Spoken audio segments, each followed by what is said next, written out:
Yes, friends, we hear plenty of evil, but we must listen with our hearts. Those three monkeys also likewise encourage us to speak no evil. For years, our society has embraced this very notion. As I mentioned before, we've long been programmed not to speak out about child abuse. But I submit to you, ladies and gentlemen, that not only can we not afford to speak of no evil, but it is our duty and our obligation to do so. The fact that we know of evil and encounter it, it is incumbent upon us as adults to intervene. James wrote in chapter 3, verse 5 of his book in the New Testament, he said that the tongue is the small part of the body, but it is capable of great things. James's point was to illustrate that even though the tongue was a very small body part, it held disproportionately one of the greatest authorities of the human body, and that is the ability to communicate. You see, friends, Confucius was wrong, for to silence the tongue simply enables evil to flourish. That young infant child I spoke of, because her larynx was frozen, she couldn't speak for herself. Obviously, she didn't know how to speak, even if her larynx wasn't frozen. But thankfully, the hospital staff at Andalusia spoke for her. Thankfully, the social workers at the Department of Human Resources and the police officers at the Andalusia Police Department spoke for her. Thankfully, people across the board spoke for her. Contrary to the three very unwise monkeys, it is our charge to identify evil when we see it, listen to it when we hear it in our midst, and speak of evil when we know about it. For we must also stand together and be the eyes that see, and the ears that hear, and the voices that speak on behalf of the least of these, those infants, those 5-year-olds, those 6-year-olds, those 8-year-olds, those 10-year-olds, and maybe even those 15-year-olds who cannot speak or hear or see for themselves. The truth of the matter is, friends, I have no interest in paying homage to three stupid monkeys. Those monkeys, they seem to me more like three blind mice. They have no concern for others. They have no compassion for their fellow man, and they have no interest in the betterment of society. Soon enough, they will trample into drudgery, and they will perish. I much prefer to consider the lessons learned by the example set by the three wise men. Those three men traveled great distances simply to love a child. Those three men exhibited traits of generosity and compassion and love for their fellow man. And best of all, those three men, when they learned of evil plots and schemes against that child, they acted on the child's behalf.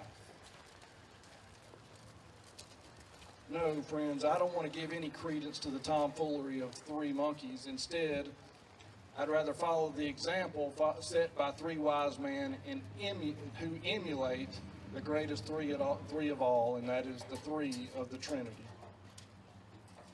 As I talked through the three distinguishing characteristics of these monkeys, what I really did was gave eyes and ears and a mouth to the face of child abuse. You see, part of the way that we deny that evil exists is we refuse to acknowledge that child abuse happens around us.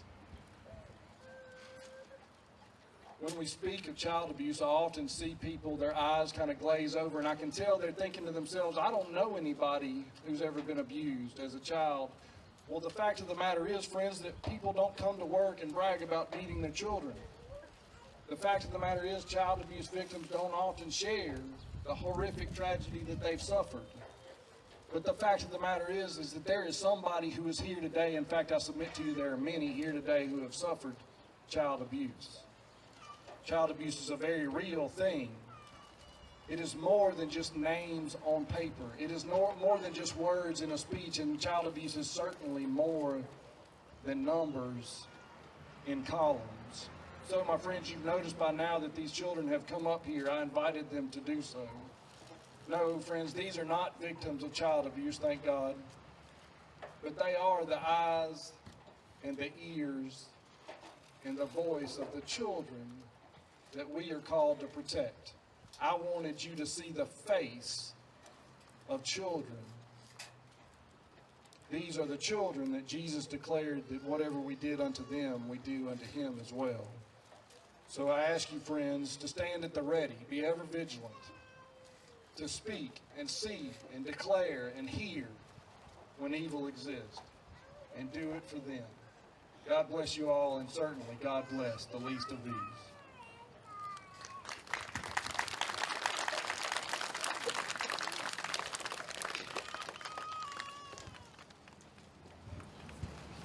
Good morning. My name is Lisa Soller, and I'm the Director of the Department of Human Resources here in Covington County. I have the pleasure this morning to introduce our children that have joined us, the second graders from Pleasant Home and Red Level School. We so appreciate you boys and girls for being here with us today. They're going to perform a song for us, and during that time we're going to release the balloons that you are holding.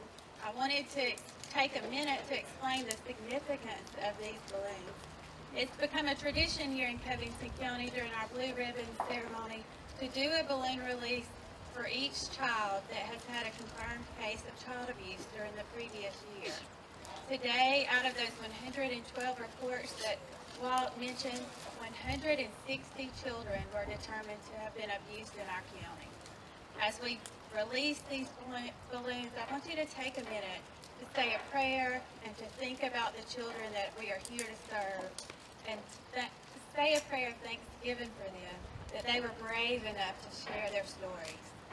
We know that our work will continue, and we appreciate your support each day as we work with these children and many others. I'll turn this over now to Miss Joy Sowers. I was going to say Garner, but and the children. Thank you.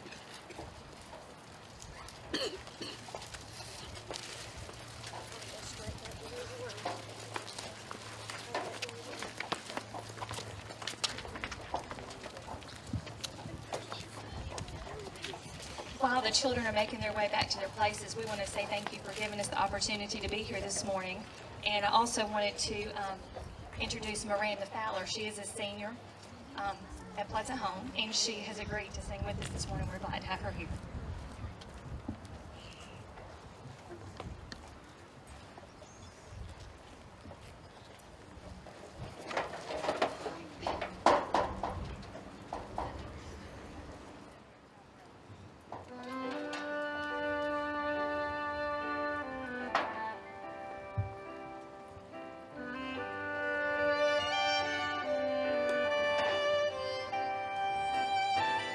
It starts with you, it starts with me, it starts with us, you see. The future starts right here, right now, begin